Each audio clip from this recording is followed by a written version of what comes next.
방금 소개받은 GST 홍경터라고 합니다. 지금 시간이 좀 늦었기 때문에 빨리빨리 지금 진행하겠습니다. 이 발표 순서는 이렇게 되겠습니다. 우선 이 소재가 정의가 어떻게 되느냐 하는 걸 말씀드리겠는데요. 첫 번째가 퍼스트 무브형 소재입니다. 남들이 안 하는 소재를 한번 개발해보자. 두 번째가 패스트 팔로우입니다. 남들이 개발해서 잘 가고 있는 소재를 우리가 한번 더 잘 만들어보자. 두 가지가 되겠습니다. 퍼스트 무브형은 새로운 개념을 해야 되기 때문에 이게 아주 어려운 답이 되겠고요. 세 가지는 이미 외국에서 하고 있는 것 갖다가 좀 더 낫게 하는 겁니다. 첫 번째가 슈퍼니르 플라스틱, 두 번째가 타이타늄, 세 번째가 탄소염 복합체. 이건 많이 들어보셨을 겁니다. 이쪽에 대한 원천 기술 확보하고 이걸 바탕으로 생태계 구축하고, 즉 서플라이 공급자 다 구축한다는 얘기고, 우선 인력 양성해서 새로운 시장을 만들고 거기에 적합한 수 전문 기업을 육성하겠다. 그래서 경쟁력을 강화하겠다는 게 가장 큰 방향이 되겠습니다. 그러면 이제 이미 잘 아시는 것처럼 완제품 조림 가공 기술은 이미 다 할 줄 압니다. 이거 가지고서는 부가가치 올릴 수가 없습니다. 그리고 외국도 지금도 계속 기술 개발하고 있습니다. 한국도 2000년도 초에 부품 소재가 적자를 받기 때문에 그때 법을 만들었습니다. 그 지금 10년 지난 또 소재 산업으로 더 바꿨는데요. 현재 2014년도부터 한국 전체 무역 수지의 1000억 불이 흑자가 보고 있습니다. 전체 무역 수지의 2배의 흑자를 보고 있는 게 이 부품 소재 분야가 되겠습니다. 나노기술 역시 우리나라가 굉장히 빠르게 법을 만들었습니다. 법 만드는 우리가 제일 빠릅니다. 그렇기 때문에 이걸 통해서 많은 기술을 개발했고, 많은 기초과학이 발달되고 있기 때문에 우리나라가 상당한 기반을 갖고 있다고 볼 수가 있겠습니다. 그리고 소재 쪽을 보시는 것처럼 사업체 수나 인력 수는 작지만은 부가가치는 굉장히 큽니다. 그래서 이걸 더욱더 키워나가는 것이 중요하겠다 해가지고 나온 것이 이런 소재와 관련된 내용이 되겠고요. 그 중에서 보시면 금속 한 50%, 전체 소재 중에서 화학 소재가 한 45%, 세라믹은 작지만은 급격히 확장하고 있습니다. 이러한 쪽에 대한 주도권을 주어보자 하는 게 되겠고요. 그럼 그동안 어떤 문제가 있었냐면은 그동안은 주로 수입 대체입니다. 수입 대체를 하고 일반적인 소재를 하다 보니까 아주 좀 상당히 어려웠고요. 남들 만든 소재를 만들다 보니까 구태여 시험 인증이 좀 필요가 없었습니다. 그러다 보니까 이런 시장 환경 만드는 것도 별로 약하다 보니까 이게 지원이 없었는데 이제는 다르게 해야 되겠다. 이 상공정 수요 기술까지 다 포함한 전주기적인 걸 해야만 소재가 의미가 있겠다 하는 내용이고요. 인력도 금속 세라믹 고분자가 융합된 나노 인력 같은 그런 걸 만들어야 될 것이고, 특히 아까 기초원천, 남이 아는 걸 하려다 보면 기초원천인데 이게 사업화까지 되려고 그러면은 여기에 대한 체계가 준비해야 되겠다 하는 게 중요한 이슈가 되겠습니다. 그리고 요거는 이걸 잘할 수 있도록 제도를 지원하겠다 하는 게 기본적인 내용이 됩니다. 그래서 기본적으로는 새로운 소재 또는 고부가치 소재를 개발해서 우리나라가 4대 강국이 되겠다는 것. 4대 강국이 어떤 의미냐면은 미국, 일본, 독일 중에 한 나라를 제치겠다는 얘기입니다. 굉장히 무리한 목표인데 하려고 애를 쓰고 있습니다. 그러기 위해서는 기술 개발도 해야 되겠고, 우선 인력도 양성해야 되겠고, 그리고 이런 생태계도 구축해야 되겠고, 법제도도 맞게 개선해야 되겠다는 거창한 목표를 세우고 있습니다. 그리고 이거에 위해서 첫 번째는 이런 새로운 원천 기술을 개발할 수 있는 체계를 만들어 보겠다. 그 다음에 이걸 가지고서 제대로 된 소재를 개발해 보겠다. 그리고 이걸 기술 확보하는 산업까지 적용해 보겠다. 3단계로 되어 있고요. 연도가 보시면 올해가 겨우 1단계가 아직 안 끝났습니다. 좀 시간을 길게 잡고 있습니다. 첫 번째 한 내용을 말씀드리겠습니다. 퍼스트 무브형 소재입니다. 사실은 우리나라가 이걸 진작 했어야 되는 건데 이 도전적인 기초연구에 대한 투자가 좀 어렵다 보니까 이쪽이 굉장히 미흡했습니다. 그래서 이제는 해야 될 때가 됐기 때문에 어떻게 하겠냐 하는 거 보시면은 새로운 패러다임 방법론을 갖다가 제시해라 하는 게 리퀘어먼트입니다. 어떻게 하겠냐가 지금 중요한 거죠. 그래서 새로운 소재 개발해서 하겠다는 게 이 창의 소재 개념이고요.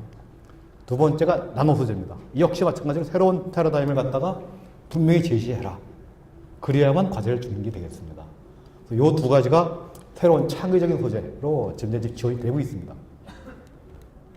이게 작년부터 되고 있는 겁니다. 이건 앞으로 이 과제들은 1년에 18억씩 줍니다.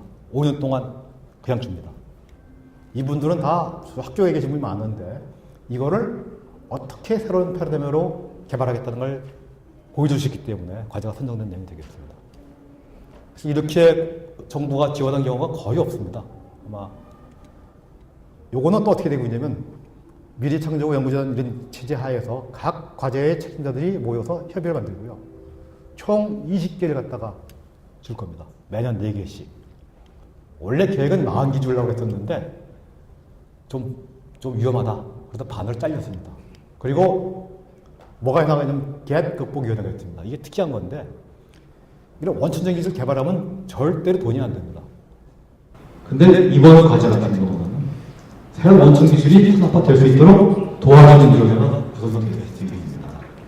그리고 그 기술을 분명히 논문만이 아니고 특허로 만들자 하는 그러한 체제가 되어 있기 때문에 좀 기대를 할 수 있는 그런 게 아니겠나 생각을 하고 있고요. 요거는 아까 나노 원천 기술입니다. 지금은 주로 구라품이 많습니다만 올해 6개의 과제가 지원되고 있습니다. 역시 마찬가지로 새로운 패러다임에 남들이 못한 걸 할 수 있는 그런 소재 개발이 진행이 되겠습니다. 그 다음에 패스트 팔로우 쪽입니다. 이것도 역시 지금 지원되고 있습니다. 이것도. 기본적인 방향은 경량 고강도입니다. 즉 어떤 뜻이냐면 수송기기가 중요한 내용이 되겠습니다. 첫 번째 토픽이 슈퍼 엔지니어링 플라스틱. 저희가 하이퍼란 말을 썼는데 이게 슈퍼란 말이 너무나 식상하기 때문에 저희가 하도 높은 하이퍼란 말을 썼습니다. 하이퍼 슈퍼 엔지니어링 플라스틱 소재를 개발해서 경량 고강도를 가보겠다. 또 한 개는 이 탄소인 복합체를 해보겠다. 세 번째는 타이타늄을 해보겠다 하는 내용이 되겠습니다. 그럼 이걸 왜 하느냐 하는 이게 나오겠죠. 당연히 지금 파리 협약 때문에 CO2 규제가 굉장히 강화될 겁니다. 이거 핵심 파트가 뭐냐면 수송기기에 대한 CO2 발생입니다. 결국 이걸 하면 뭐냐면 결국 가벼운 소재를 써야 되겠는데 미국, 독일, 일본 우리의 타겟입니다. 이 나라 다 제 나라가 공이 경량 고강도 소재를 수송기에 쓰겠다고 투자를 되게 많이 하고 있습니다. 저희가 안 할 수가 없을 것 같습니다. 지금 어떤 문제가 있냐면은 우리 화학소재 같은 경우에 이게 슈퍼 엔지니어링 플라스틱 관련된 내용이에요. 우리나라는 밴더들이 이렇게 연결되어 있습니다. 그래서 여기서 한마디 하면 다 죽어버립니다. 선진국은 그렇지가 않습니다. 우리가 이런 형식의 생태계를 구축해서 한번 가봐야 되겠다는 생태계 구축 문제가 하나가 있고요. 그동안 정부 지원도 특정한 기업 지원 정책입니다. 이게 아니고 생태계 동반 선정할 수 있는 그런 융합 정책을 만들어보자 하는 게 되겠습니다. 그리고 타이타늄 관련된 내용입니다. 타이타늄은 어떤 정도냐면 우리나라가 세계 5위의 타이타늄 수입국입니다. 한국이. 그리고 90% 이상이 다 대외 정도입니다. 그리고 보시다시피 이렇게 많이 수입하는데도 불구하고 구매 힘은 전혀 없습니다. 어떤 일이 생겼느냐? 단가가 무려 거의 5배가 뛰었습니다. 짧은 시간 내에. 이렇게 되는 한은 절대로 타이타늄을 이용한 이러한 다양한 형태의 고부가치 산업을 일으킬 수가 없습니다. 따라서 이거를 어떻게든지 간에 한번 만들어보자 하는 내용이 되겠습니다.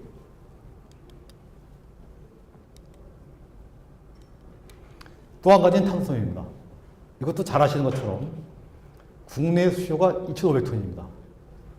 근데 한국의 전기가 싸고 품질이 좋기 때문에 세계의 기업이 과감하게 동시 투자해가지고 거의 수요의 2배 이상을 갖다가 만드는 그런 투자를 해버렸습니다. 불균형이 생겨버렸죠.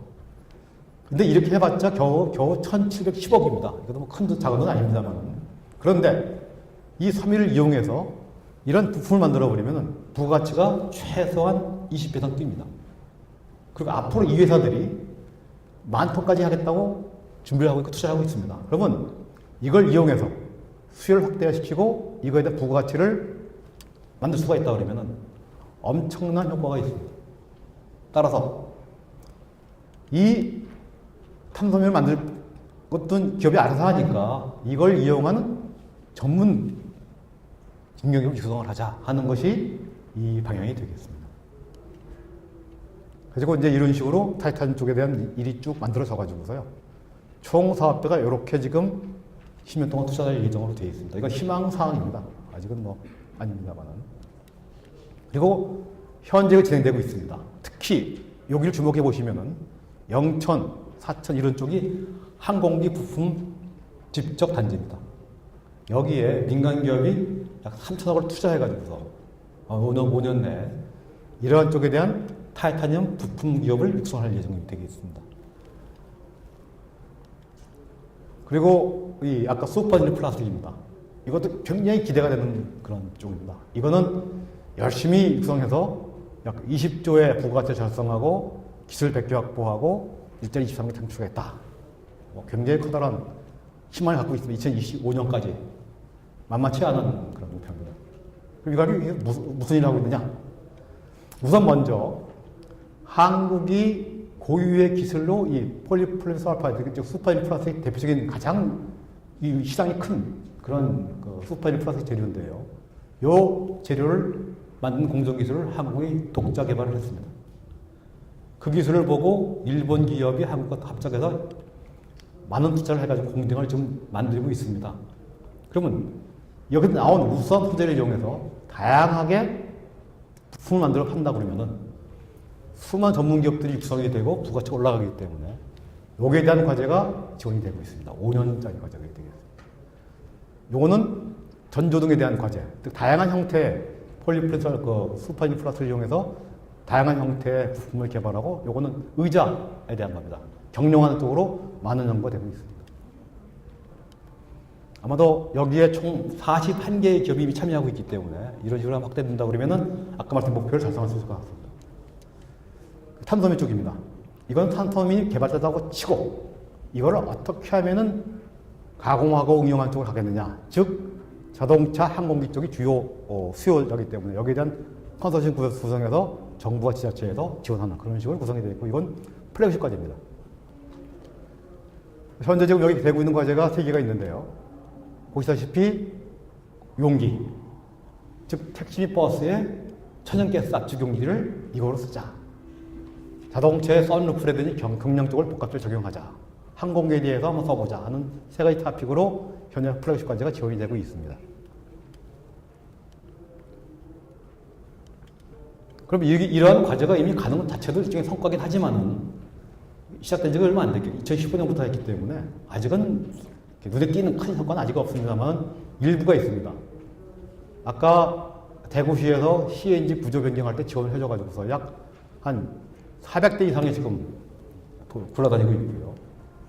디젤 버스에다가도 CNG 혼동하는 쪽으로 역시 가고 있고 전북 지역에서도 다양하게 지금 가고 있습니다. 아마도 이걸 운영해보고 성과가 좋다 그러면 아마 전 지역에서 활용할 수 있을 것 같습니다. 타이탄 같은 경우에도 보시면은 이 촉매 쪽에 대해서 특히 이걸 왜 하고 있냐면은 선박에 대한 공익주가 되기 때문에 이게 아주 적극적으로 지금 활용되고 있습니다. 그리고 아까 말씀드린 것처럼 타이탄 공정에 대해서 영천 아까 사천 그쪽에 많은 3천억 이상의 민간 투자가 지금 준비를 하고 있습니다. 다음엔 탄소미 쪽입니다. 이건 아까 보신 것처럼 전북과 경북이 서로 경쟁을 해가지고서 치열하게 지금 투자를 하고 있습니다. 그리고 GS도 준비하고 있고요. PPS 같은 경우는 울산에다가 SK케미칼과 일본이 투자를 해가지고서 양산 공장을 짓고 있습니다. 아마도 이러한 공장들이 제대로 돌아가가지고서 울산 분야에서 공급이 되면은 관련 부품 산업에 대한 많은 투자가 이루어질 것 같습니다. 그리고 이외에도 여러 가지 기술에서 테스팅, 특정 물질, 그다음에 아까 말씀드린 지자체 협력까지 이런 것들이 다 현재 올해 지정돼가지고서 시행되고 있습니다. 이상으로 발표하겠습니다. 감사합니다.